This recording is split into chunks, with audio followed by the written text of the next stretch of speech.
ఖమ్మంలో వరద బాధితుల ఆందోళన కొనసాగుతోంది. వరద సాయంపై అడుగడుగునా మంత్రుల్ని నిలదీస్తున్నారు. ఖమ్మం రూరల్ మండలం రామన్నపేటలో మంత్రి పొంగులేటి శ్రీనివాసరెడ్డికి చేదు అనుభవం ఎదురైంది. మంత్రిని మున్నేరు ముంపు బాధితులు నిలదీశారు.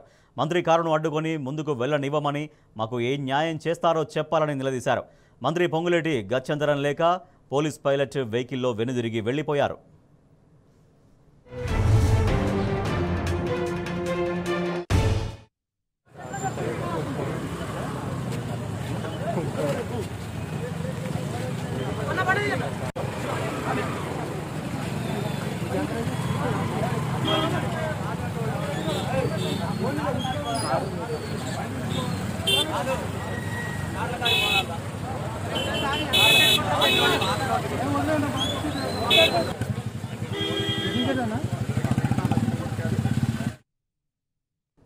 ఇక తమకు ఎటువంటి న్యాయం జరగట్లేదు అంటూ తమల్ని ఎవరూ ఆదుకోవట్లేరంటూ ఖమ్మం వరద బాధితులు ఆగ్రహం వ్యక్తం చేస్తున్నారు.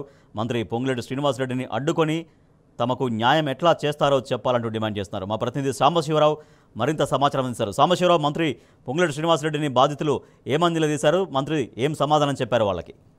రాజేష్, ఖమ్మంలో వరద బాధితుల బాధలు వర్ణనాతీతంగా ఉన్నాయి.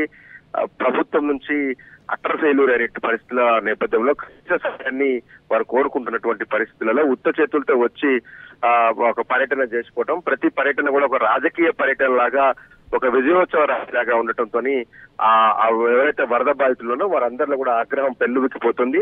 5 రోజుల నుంచి వరదల్లో చిక్కుకున్నటువంటి బాధితులకు ఆహార పొట్లాలు మంచినీళ్ళు ఇవ్వలేనటువంటి దుస్థితి ప్రభుత్వం ఉండటంతో ఆ ప్రజల్లో ఆగ్రహం కట్టలు తెంచుకొని మంత్రులను నిలదీసే స్థాయికి వచ్చింది. మొన్న 3 రోజుల నుంచి చూస్తున్నాం. మంత్రులు ఎక్కడికి పోతే అక్కడికి అడ్డుకొని న్యాయం చేయండి, మాకు కనీసం తిండి గింజలన్నా ఇవ్వండి, ఈ 2-3 రోజులు బయటపడేసేటువంటి పరిస్థితులు తీసుకురండి అనేటువంటిది వేడుకుంటున్నప్పటికీ మంత్రులు చలనం రావట్లేదు. పైగా అటాకింగ్ నేచర్, అటాకింగ్ ధోరణి, డైవర్ట్ ఇష్యూ చేసేటువంటి ప్రయత్నం చేస్తున్నా ప్రజలు మండిపడుతున్నారు. నిన్న దాడి జరిగిన తర్వాత కూడా పెద్ద ఎత్తున విమర్శలు వచ్చాయి. ఈ రోజు ఖమ్మం రూరల్ మండలంలో ఉన్నటువంటి రామన్నపేట ప్రాంతానికి మంత్రి పొంగులేటి శ్రీనివాసరెడ్డి పర్యటనకు వెళ్లారు. ఆయన పర్యటనకు వెళ్ళినప్పుడు అక్కడ ఉన్నటువంటి బాధితులు ఆయనకు తమ గోడు చెప్పుకునేటువంటి ప్రయత్నం చేశారు.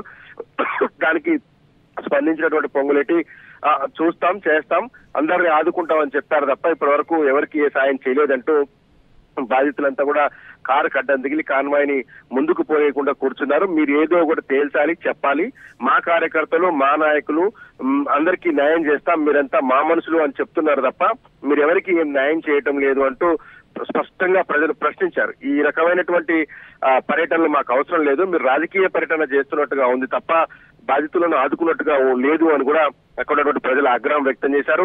మా ముందుకు కదలలేకుండా ఆయన కాన్వాయ్కి అడ్డంగా కూర్చొని కారు ముందు కదలేనటువంటి పరిస్థితి తీసుకొచ్చారు.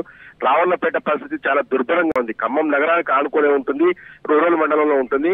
మీడియా కావచ్చు, రాజకీయ నాయకులు కావచ్చు, మిగతా ఎవరైనా సరే స్వచ్ఛంద సేవా సంస్థలు అన్ని కూడా కేవలం ఖమ్మం నగరానికి ఆనుకున్నటువంటి ఖమ్మం కాన్స్టిట్యున్సీకి సంబంధించినటువంటి కాలనీల మీద దృష్టి పెట్టాయి.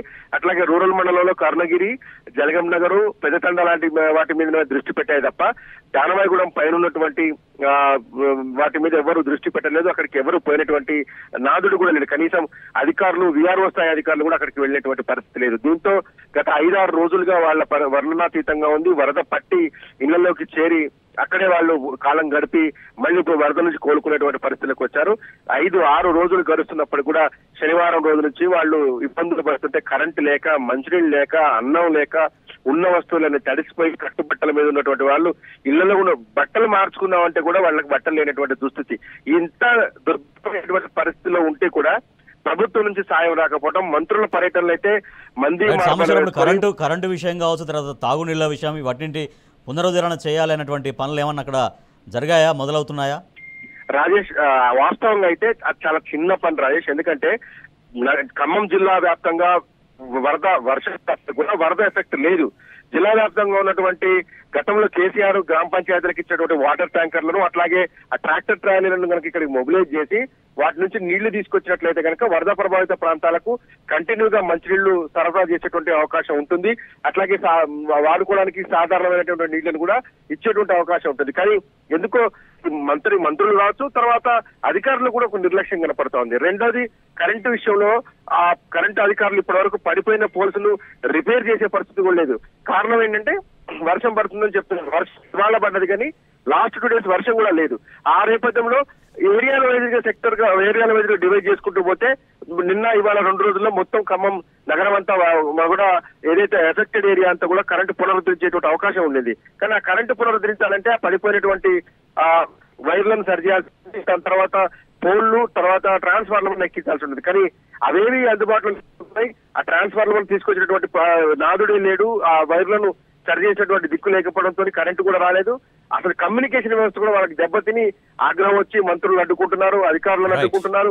ఎవరిని అడ్డుకున్నా కానీ ఒకటే సమాధానం వస్తుంది, అది ఆదుకుంటాం, అదే తప్ప ఇంకోటి రాలేదు. ఆ 10,000 రూపాయలకు సంబంధించినటువంటి ఎమ్యురేషన్ ప్రక్రియ కూడా అబాస్ పాలవుతుంది. ఎందుకంటే దగ్గర కూర్చొని ఆ ఫోన్లలో మాట్లాడుకుంటూ రికార్డు చేస్తున్నారు. ఆ ఫోన్ లో మాట్లాడుకుంటూ వారి యొక్క వివరాలు నమోదు చేసుకొని పోతున్నారంటూ పెద్ద ఎత్తున సోషల్ మీడియాలో వీడియోలు వైరల్ అవుతున్నాయి. ఈ నేపథ్యంలో ఆ ఎన్యుమరేషన్ ప్రక్రియ కూడా సరిగా జరగట్లేదు అనేటువంటి ఆరోపణలు వస్తున్నాయి. ఇంకా మంత్రులకు నిరసన సభ తగిలేటువంటి ఆస్కారం ఉంటుంది, ఇంకా పెరుగుతుంది కూడా Rajesh. Right, thank you so much Sambasivarao. Munneru ముంపు బాధితులు మంత్రి పొంగులేటి శ్రీనివాసరెడ్డిని అడ్డుకొని మాకు ఏం న్యాయం చేస్తారో చెప్పాలంటూ వాళ్ళు నిలదీశారు.